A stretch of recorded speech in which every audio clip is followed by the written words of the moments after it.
Hello বন্ধুরা, নমস্কার। চলে আসলাম একটা নতুন ভিডিও নিয়ে। তো আমি এখানে সকাল সকাল বসে পড়েছি আলু, পেঁয়াজ, রসুন, আদা নিয়ে।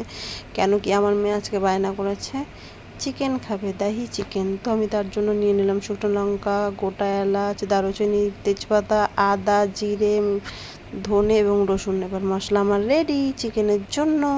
তো আমি এখানে নিয়ে নিলাম চিকেন। আমি 250 গ্রাম মতো চিকেন নিয়েছি। একটু হাড় দেখেই নিয়েছি, আমার মেয়ে হাড়ের মাংসটা খেতেই ভালোবাসে। তো ওটা ম্যারিনেশনের জন্য আমি নিয়ে নিলাম হাফ লেবু। তো একটু নুন দিয়ে দেবো স্বাদ মতো, প্রয়োজন মতো, যার যতটা লাগে ততটাই দেবে, তার থেকে বেশি দেবে না। তো দিয়ে দিলাম হলুদ কালার হওয়ার জন্য। তো এখন যেটা সব থেকে প্রয়োজন সেটা হলো দই। এখন দিয়ে দিলাম দই। তো এটাকে আমি খুব ভালো করে মেখে নেব।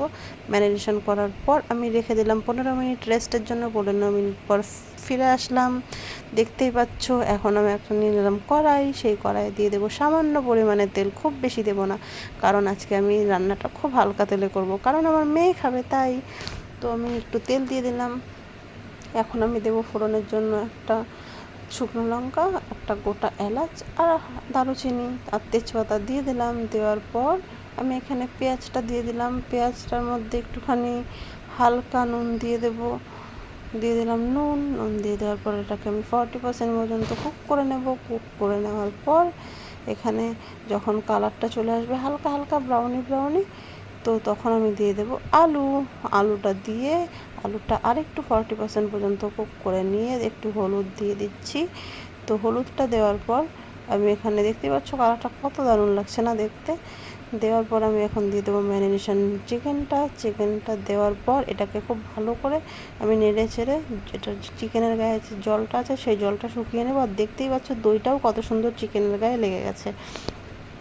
তো দেখুন, তো এখন আমি দিয়ে দেবো তার মধ্যে মশলা। তো দেখো আমি মশলাটা দিয়ে দিচ্ছি।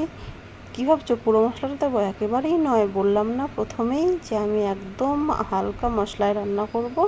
তো তোমাদের কাদের কাদের বাচ্চারা চিকেন খেতে ভালোবাসে এইভাবে অবশ্যই জানাবে। আমার মেয়ে তো খুব ভালোবাসে এই চিকেনটা। তো দেখতেই পাচ্ছ এখন মশলাটা দেওয়ার পর আরেকটুখানি জল ছেড়েছে। তো এই জলটাও খুব ভালো করে শুকিয়ে নেব। দেখতে পাচ্ছ এখন চিকেনটা পুরো রেডি, একেবারে 90% মতো রেডি হয়ে গেছে। আমি একটু এবার দেখে নিলাম একটুখানি এরকমভাবে নেড়ে চেড়ে যে হলো নাকি। তো আমি এখন দিয়ে দেবো আরেকটুখানি দই। লাস্টে এরকম করে দই দিলে আরেকটু বেশি টেস্টি লাগে আমার কাছে। তো দিয়ে দিলাম। তো দেখতেই পাচ্ছ এই রান্নাটায় আমি কোনো এক্সট্রা চিনি দিইনি, কোনো গরম মশলা দিইনি, কিচ্ছু দিইনি। এখন দিয়ে দিলাম হালকা একটু জল ঝোলের জন্য। ঝোলটা আমি বেশি রাখবো না, যদিও আমার মেয়ে ভালোবাসে না ঝোল খেতে, গ্রেভি একদম কষা কষা খেতে ভালোবাসে। তাহলে আর এই চিকেনটা না এরকম কষা কষা করলেই দহি চিকেনটা বেশি ভালো লাগে খেতে, টেস্টফুল হয়। তো এখন আমার চিকেন রেডি। তো কাদের কাদের এই চিকেন রান্নাটা ভালো লাগলো অবশ্যই কমেন্ট করে জানাবে। আর তোমাদের কাদের কাদের বাড়িতে কাদের কাদের বাচ্চা এইভাবে চিকেন খেতে ভালোবাসে অবশ্যই জানাবে।